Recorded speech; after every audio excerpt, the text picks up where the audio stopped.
Will the Iron Patriot armor be the secret weapon that Steve Rogers needs in overcoming Selene and saving a middle American community? Well then, let's hop into the pages of Captain America issue number 23 and find out together, shall we? Alrighty then, so this issue actually plays around with perspective quite a bit. Mainly, we are right in the head of Sharon Carter once again. She begrudges her stolen youth. And despite forcibly being made so much older by Armin Zola, she still doesn't feel like she gets all the things that you're supposed to have when you're older. Wisdom, perspective. And let's face it, being the old woman on your team when your partner is a dude who is literally timeless like Captain America has got to eat away at you a little bit. In fact, her internal conflict is here rendered in Quinn's art by her literally shadow boxing her own younger self in a hologram. Now, in the last issue, Sharon had donned the Iron Patriot suit in hopes of helping Steve Rogers in his battle against Selene, the evil vampire who had managed to get an entire town of wayward people under her control. Cap, Falcon, and Bucky had taken some real nasty hits trying to save innocent lives, and now with the help of Agatha Harkness, they finally have some magic muscle. For Sharon too, a rematch with Selene has been building for a long time now. After all, it was the evil vampire mutant who used her magic powers to siphon a little piece of Sharon's soul so they could resurrect Alexander Lukin. Even though perhaps as we see, Sharon is a little too gung-ho to get some revenge. At first she does quite well in the fight, literally rubbing Selene's face into the dirt, but then she celebrates a little too early, indulges in a little too much Yas Queen, and is thusly punished for it. It's only when Sharon starts having the life literally strangled out of her by Selene does she have to start thinking quick. Alright, Selene can do a lot of things. She has magic powers. She's super strong, but she is not super fast, and thanks to the files on hand in the new Iron Patriot suit, Sharon knows that if she can outrace her, she might just stand a chance. Well, geez, that's quite a creative plan, isn't it? And you know, being able to recognize your own shortcomings, but not having them be actual weaknesses, that certainly does sound like the sort of wisdom that only comes with age, right? In fact, the bigger theme of age kind of permeates the entire story, because let's face it, Selene as a villain only gets to stay young and beautiful when she's drinking the soul energy out of people, and once she burns that energy trying to keep up with Sharon and the Iron Patriot suit, guess what? She gets all old and gross again.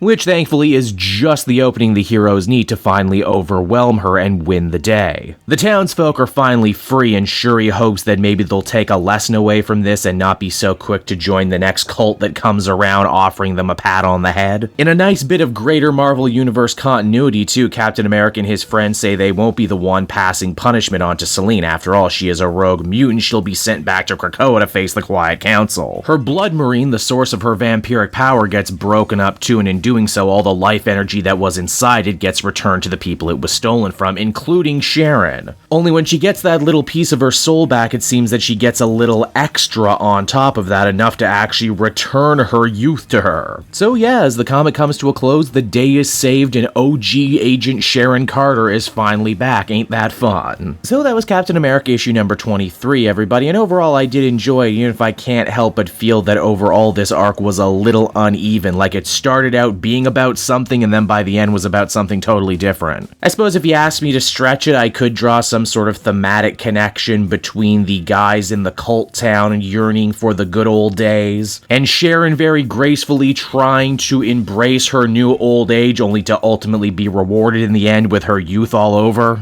But like I said, I'm not 100% sure that was exactly what Ta-Nehisi Coates is going for. Admittedly, it will be pretty interesting now moving forward in the Captain America book as we have both Sharon and Peggy both young. Will this be the beginning of some sort of weird love triangle between Steve Rogers and the many Agent Carters he's loved in his life, or is this a precursor to Aunt Peggy perhaps dying again? The art in this issue was also not my favorite, which is why I think I can only ultimately give this one a 7 out of 10. Not bad, but I've definitely seen this book do a lot better. Hey there everyone, Cape Joel again, and I want to thank you so much for watching to the end of the video. As always, if you liked what you see, be sure to like, subscribe, comment. It really helps drive engagement and helps me out too. Also, if you are a patron, which you can become for as little as $1 a month, you will get exclusive content that no one else can ever see, and you'll get to see the Comic Multiverse podcast before anyone else too. You can check out all this and more down in the description. And until next time everyone, this has been Cape Joel, and I'll see you all next time. Cheers.